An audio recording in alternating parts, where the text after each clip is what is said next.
just wish there was something I could do to repay you. The sword's fantastic. I've had such a good week, mate. I just wish there was something. So have I. I mean, I know. I guess there's one thing you're kidding me, the button. I've been wanting to push that button for so long, but I've got to be honest, mate. It doesn't...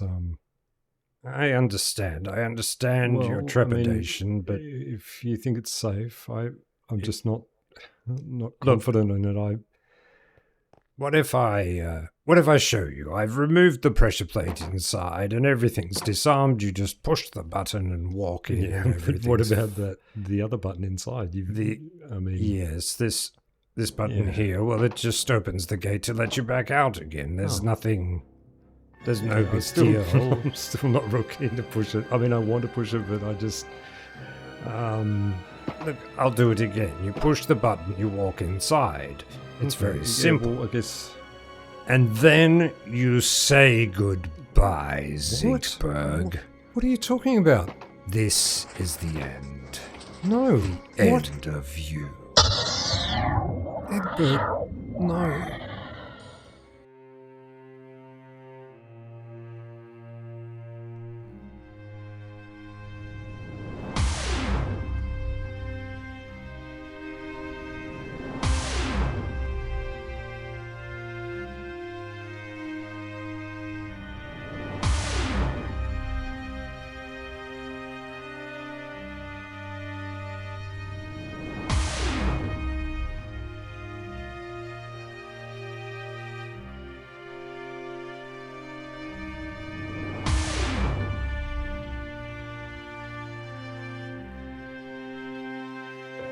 What is happening? What did you do, Eggberg? Wait, what's that portal? There's no time to explain. We are calibrating your escape. Save the tower. Save the world. Escape? What do you mean? Where am I going?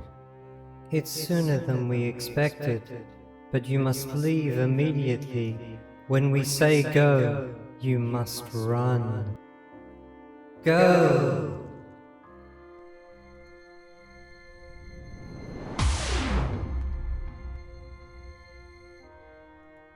What? Where did you go, Zincberg? Oh, you got to him before I could. Well, I will teach you a lesson. If I destroy this, he can never come back. And thus, Season 1 is mine. I warned him. I told him. He mocked me. And for weeks I've played him like a worn-out record. Friends to the end? Well, this is the end. How dare he think that we could be friends after all he did to me? And now is my time. I shall rule this kingdom from this day forth. The reign of Egberg is upon us.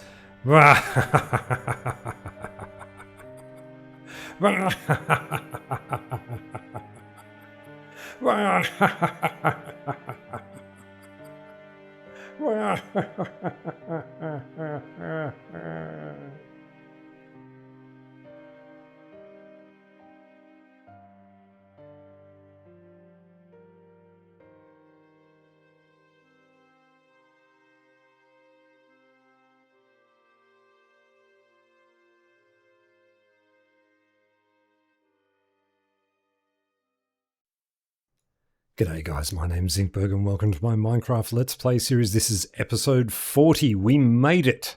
Hope you enjoyed that little piece of cinema history, I'd like to say. Great acting. Before we go on, I want to take you back. So if you could just bear with me for a minute, I want to show you something. Here you go.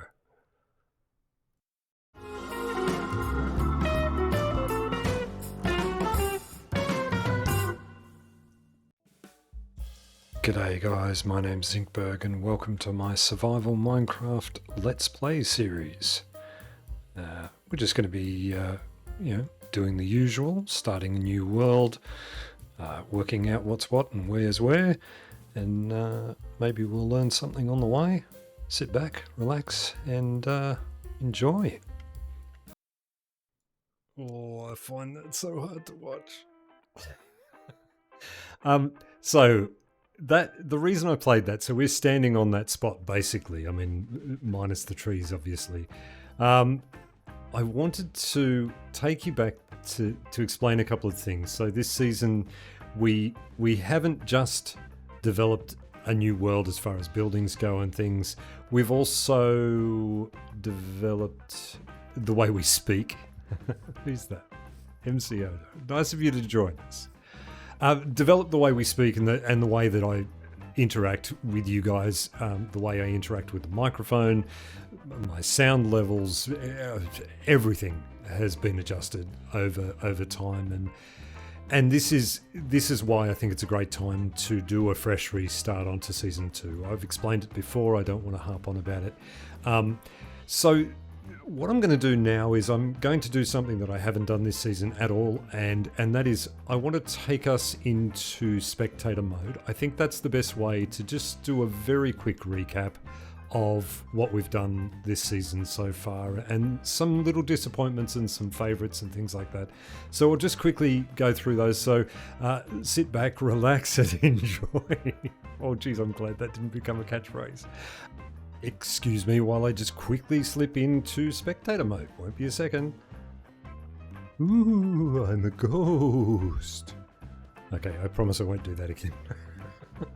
So, yeah, as I said, so here's where we started. This was the place where it all started, and we obviously went round and we destroyed 1 million trees and said that we would replenish them and never did. I think some of these trees over here might be original. Who's that? Triss. Hello, Triss. I'll try and say hello as I see you guys if I see you around. We went over here, we built the starter house. We've been through this before in episode 20. There was a bit of a recap. It was that small house. I didn't really enjoy it. It got terribly blown up. We built the storage shed. This storage shed here, I still use that a fair bit. We built the blacksmith here, which has the super smelter in it. I definitely still use that a fair bit. And the iron farm over here has... I had to turn it off. It was producing so much iron that it just became ridiculous. We sort of transformed some things around the area. We went over, we built the villager trading hall and the worst nether portal known to man. Yeah, that was horrible then. And then the first iteration of the villager trading halls. So we had the breeding hall and the trading hall there, and then of course the castle. But we did do the mine shaft here. That was very early on. Sorry, I'm sort of scatterbrained at the moment. But the starter house was sort of that starter house was the first thing I did that was in a different style. It really, compared to the others, it sort of had its own shape and its own sort of structure that I really enjoyed doing, and that layering and texturing things started to happen. I also did an interior in here, which is quite amazing, including an upstairs up here. I guess with the view, it was easy to do. After that, yeah, as I say, we sort of potted around and did some things here, the paths and things. That's right. So one of my favourite episodes or favourite storylines was the one with the finding Fleabag with the boat. And this part of it was fantastic, where I dropped down with the redstone on the lectern there into the puddle down here, or in the river. This took an enormous amount of time to do. Not so much the caving, because quite a lot of this was already built from my mine shafts. But the filling it with water took an eternity, or it felt like an eternity anyway. Yeah, thinking back, I'd probably try and do that a different way if I was going to do it again, I think. Then what did we do? Oh, we built the mob farm over there. That's been off for a very long time. There hasn't been any real need to continue on with that. And then I think we headed up to the castle. So I'll quickly show you that. The pathway up to it never really got finished. The entranceway here just still feels epic, and I love going through here on a horse or walking through or whatever. And then this thing, the castle. I love this build. I'm so proud of this build, and at the same time kind of disappointed that I went so quickly into it. So the disappointment comes from a couple of things. Number one, it created a large amount of lag for the area with all the hoppers and things. The second thing was I never finished things. Up here, this was meant to be sort of to become my base. That was going to be my main sleeping quarters and things. It just became a thing of that wherever I was working, it was easier to plonk down next to a bed or whatever. Easier than flying up there every time. I think a lot of the lag was lighting updates, so there are a lot of places that aren't lit up properly in there. Also, there are a ton of hoppers around that build, and quite a few of them go into one another, and I believe that hoppers cause quite a bit of lag. But also just the sheer amount of blocks. It was tens of thousands, if not 100,000 blocks to build this thing, and therein lies the last problem that I had with it. And I don't want to deter from it. I'm not saying that it was a bad build. I'm just saying that once I had built this and gone so big so quickly, it was really hard to do anything else, and without building something equally as big to compete with this. And I always felt like I was competing with this. Every step of the way, every little thing that I did was compared to the castle. So even like this, the church, which so this was one of my other favorite parts of that storyline, the getting married to the boat thing. I really enjoyed that, and having little boat babies. Yeah, so everything else was being compared to it, and as I worked my way around and things, I found that I was really struggling with this huge backdrop of a castle there. I will just quickly go and sleep somewhere. Hang on a second. And I'm back. Yeah, so then as I was working on that, I was thinking of these ideas for the story, and a beautiful coincidence happened, and that was Egberg. And I'll just quickly fly over here and I'll show you a couple of things. So when I came over here originally to work out what was going on with the red stuff on the ground and everything, I came over here and I accused a chicken around about here. I think, yeah, well, there you go. Probably that chicken right there, I would imagine. I said, like, was it you? Was it you? Like that sort of thing. And then I had a bit of a laugh at the chicken. And I thought, how good would it be if when the alien gets destroyed, and I always had a plan for the alien to get destroyed, if when we came up here and went into the slow pan into the inside of the alien structure thing, that out through this doorway just walked a chicken and it just said whatever. Now the other great thing is that chicken has been stuck here. That is the original Egberg right there. He's been stuck on this building. I don't know why he doesn't just jump off it. I guess they can't. I don't know. But anyway, so that's the original Eggberg, and he's stuck there. And then sort of as that was developing, I was thinking, well, I'm really enjoying those stories, and what I would like to do is to have a person to interact with, someone who can talk and things. So Eggberg was born in a bigger way. Then after that, we sort of came down towards this area. I feel I was getting a bit bored with the grey building and things after doing the castle and doing the town that was up there. As much as I loved doing those buildings and you know, changing my style up a little bit, I sort of it got really hard to continually be dealing in blacks and greys. And yeah, it didn't matter how impressive the builds were. You had that castle behind you there, and nothing was looking impressive, and it was just getting drab. And I feel like I made the surrounds pretty, and this was sort of the start of that, where the gardens started to really take off for me, and I think I did a good job, particularly this view here with the pond and things like that. It just became like more work to try and get the gardens to look pretty so that it would offset the drabness of the kingdom. And I made a very firm decision that what I needed was colour. I needed to be working in much more colour. And so that next piece was born. I also did go to the industrial district, and the industrial district realistically was the beginning of the end for me. For this season, I'm talking for this season, because I knew deep down that that item sorters are a real problem for lag, and they always have been a huge problem for lag. And I have lagged out complete worlds because of them, like just the whole area where I was working and things like that. So I needed somewhere to go. Unfortunately, the place I decided to go, because I wanted that slime farm, was so far away that it became tedious to go out there. And I built the item sorter out there. I would load my shulkers onto it, and then the items would get sorted down into the thing below. I'd go up, pick up the shulker boxes, come back down, pick up a whole lot of stuff for the things I was building, and then just bring them back here again, which then led me to start dropping the shulker boxes around again. So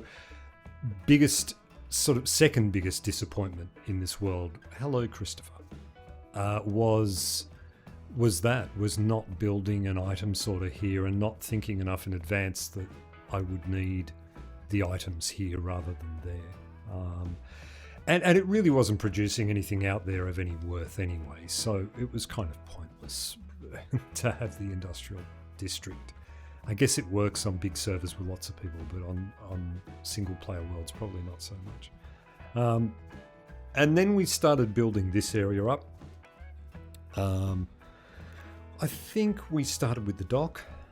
We did.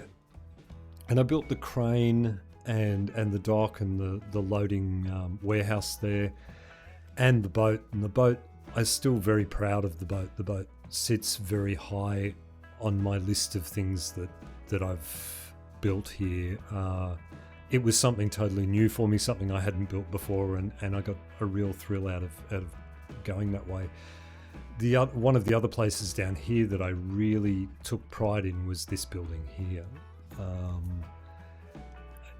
It was kind of a little bit out of style, and it was one of the few buildings actually that got a proper interior. So this one got all the flowers and things. I'll show you the windmill just quickly because I don't want to come back to this area after going off and showing the other things, even though that was much later.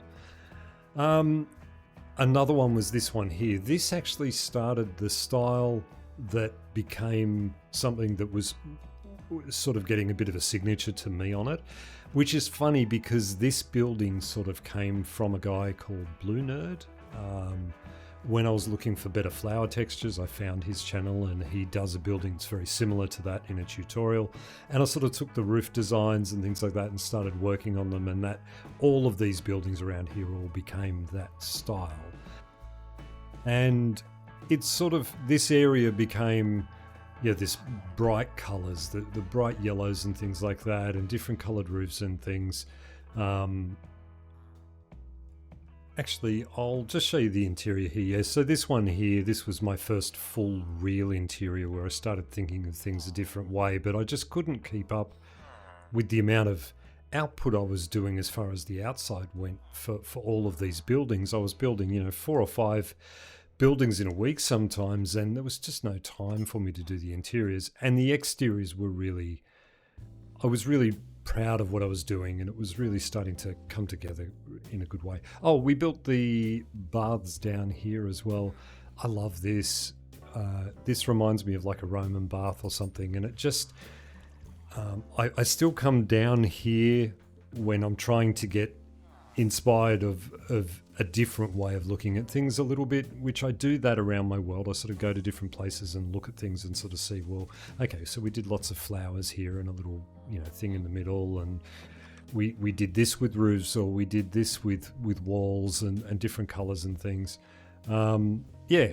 Oh, this building here, the blue one, I really love that because it had a different front to it. I hadn't done a design like that with a triple tiered roof, and that building became the town hall here. And that, I think the town hall is probably my second favourite build in this whole kingdom.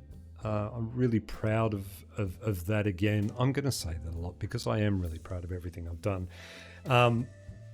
The only thing I would do if I was doing this sort of thing, again, I would probably make it a little bit wider because actually inside here it's only about 3 blocks across here. And that was a little bit annoying when I was trying to think about how to do an interior. I had an idea for an art gallery in there and stuff, and it never happened. We came over here, we built stables, we built the butchers there, and we built this one, which was the village person's thing. I can't remember what I called him, so I think it was village person. Like he was the worker guy, right? This bed here became the bed that I most slept in my Minecraft world, that one there. I don't know why, it just seemed really convenient to come down here and fly in. No matter what I was doing, that was the one that seemed to be the most inviting to come in. We built the pond, which I enjoyed. This had the mangrove dropping down. And, you know, I mean, we were just doing things around the place. The quarry got built, the bee place, the well, the barracks. The thing with these two guys with Bill and Ben in them that nearly killed me so many times running through that bit there. Yeah, as I said, the bee place and the inn here, which I liked the way this interior happened as well. It was sort of the idea of having somewhere where people could come and sort of, you know, pay for a night's accommodation and go to the bathroom in there. Just, I really enjoyed any time I got to do anything different, like the jousting area there, or the, I mean, not so much this out here. This was just a little house to fill in space. Who have we got over here on the wall? Who's that? Ah, Sarah Stormer. Hello, Sarah. Yeah, so that was all of that, and that was sort of then leads us up over here to the area where we've spent most of our recent time. Oh yes, and we did the bridge, of course. The building a giant bridge on a diagonal was like facing my worst fear. And then down we came down here. Actually, I'm going to go into... I'll go back into survival for down here. Try not to wedge myself in the ground. Yep. Because this just became an area that I was enjoying so much, and this was the final nail in the coffin for deciding to pull the ripcord much quicker than I had originally anticipated for Season 2. And that was that I had enjoyed doing these little spaced out builds with nice farmlands and things like that more than I was enjoying doing big impressive builds on the other side. And from that, being able to relax, sort of came this point of me being able to do some different things that, you know, the little this little shed out here with the cobwebs on it, the basement under this house, and the flower beds there, and the witch's hut over the other side there, and the glass house. Things that I hadn't normally tackled. The amphitheatre over here as well. It just became obvious to me that staying here in this world was either I was just going to build like this for the rest of my life, or I needed to do something quickly to hop out. And I'm harping on. I'm sorry, guys, but you know, the gazebo there and this little house over here, things just started really appealing to me. In this area I was spending a lot of time in, even when I wasn't building. So coming over here, one of the things that I was really proud of, obviously, my favourite build of the whole season is definitely the church, more so than the castle even. I just love that building so much. It came up a real treat. You know, the other thing was these bridges. So I think if I had to go with my top 3, it would be the bridges would be third. You know, they just had the right shape to them and the right feel about them. I like the way that some of the logs were sort of broken in them and things like that. That just, yeah, everything about these bridges for some reason just tickled my fancy. And then the town hall, and I did this town square as well. That's right. I spread this out and put the bell back down on a bigger thing and took the silly lights away. So that was that. Yeah, and then my first favorite was absolutely the church. It just such a beautiful build. What else? Actually, I think, that might just about do us as far as a tour goes. Oh, wait. There is something else you have to see. I think there's only one thing, apart from the mining shafts that I built, the big, sort of the deep slate thing where I did that chicken episode with the 150 chickens. And there's a big stone one as well. There's a couple of those and things. Aside from that, my biggest disappointment this season is this building over here. This is as ugly as sin. And I thought you deserved to see it. I might as well show my failures as well as my successes. So this is, the whole idea for this was, it was meant to be a villager trading farm. Right? So what you do is you build a village up the top there. They've all got their beds. There's a bell underneath, so therefore it became an official village or something. So the tutorial said. I can't remember who recommended this, and I won't recommend it to anybody. And if you built that, it would increase the spawn rate, and you would get tons and tons of wandering traders. It was great, and it really worked. Like about one every 4 hours. So I built all of this.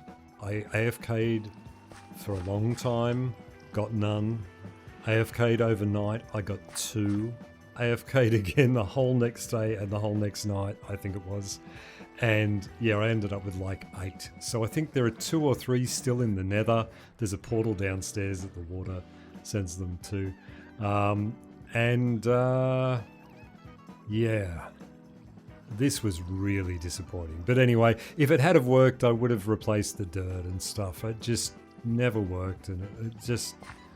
And they despawn anyway, as you guys pointed out to me, so it was kind of pointless. So, yeah, I think that's it. I think that's enough of this. Let's... I'll find a spot. Where should I go? Yeah, I know. Hang on a second.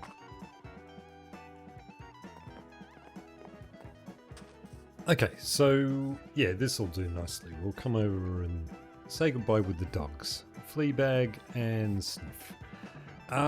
So what happens from here? Okay, so season 2, I have found a seed, and you wait till you see this seed. You guys are going to want to use this yourself. It's the most amazing thing. But anyway, enough of the spoilers there. Season 2 will start, and it's going to be a little bit different. It's going to be played a different way. I have some restrictions that I'm going to put onto the season. Like, for instance, no netherite, no flying, no enchants other than naturally spawning ones, and something else that I can't remember. Oh yes, if you die, your gear is gone.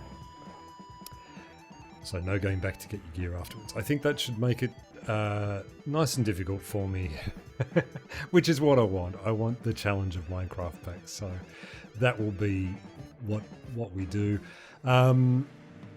Guys, I want to do the thing, and you guys know I do this every episode, and I'm sure for some of you it's tedious, but for me it's important. So thank you guys from the bottom of my heart. This week I reached the 1,000 subscribers. That has just blown my mind. I'm sorry I didn't do another balloon. Those balloons take a very long time to build, and and I sort of ran out of time, unfortunately. But it's not. I don't think the balloon's as important as the words, which is just thank you so much from the bottom of my heart. You guys have made this whole season possible, and without you, it would have been nothing. Some special thanks I need to do. Number one is to Stormy, my partner. Thank you for putting up with me doing this, and thank you for for puppeteering Eggberg in all those situations where I needed both of us to appear together in the same place. Thank you so much. I really appreciate that you did that for me. To Castle, as I said to you, this is as much your accomplishment as mine. Without you, I wouldn't have done this. You helped me, you trained me, you got me talking to nobody, and that nobody became people. So yeah, thank you so much for your support as well. As far as my subscribers go, look, you guys know already, MC Oda, mate, you have made such a difference to my world. The comments that you have left on every episode really sometimes kept me going when it was very difficult to do so. Aaron Stoneley, mate, I know, thank you, mother, for the email. I know you're going through some stuff, mate. It gets easier. Trust me, I've been there exactly where you are, and it gets easier. And I did clear that first, by the way, people, before I said that in public. Just everyone. Chris from Pumpkin Spice Studios, thank you so much. All at Casterfield, all the people who have been here, for so long, and I can't name you all, I'm sorry, but thank you so much for everything, for all the support, all of the comments, all of the likes, all of the everything. I just appreciate you guys to death. Thank you so much. Yeah. All right. You get the message. Thank you guys from the bottom of my heart. I really appreciate it. From me, Fleabag, what's his name again? Fleabag? Sniff, from Egberg, from the Wizard, from every guy, the news reporter, everyone, every character I played, just from all of us guys, thank you so much for this season. And I'll see you next week for a new season. And you guys have a good one. And bye.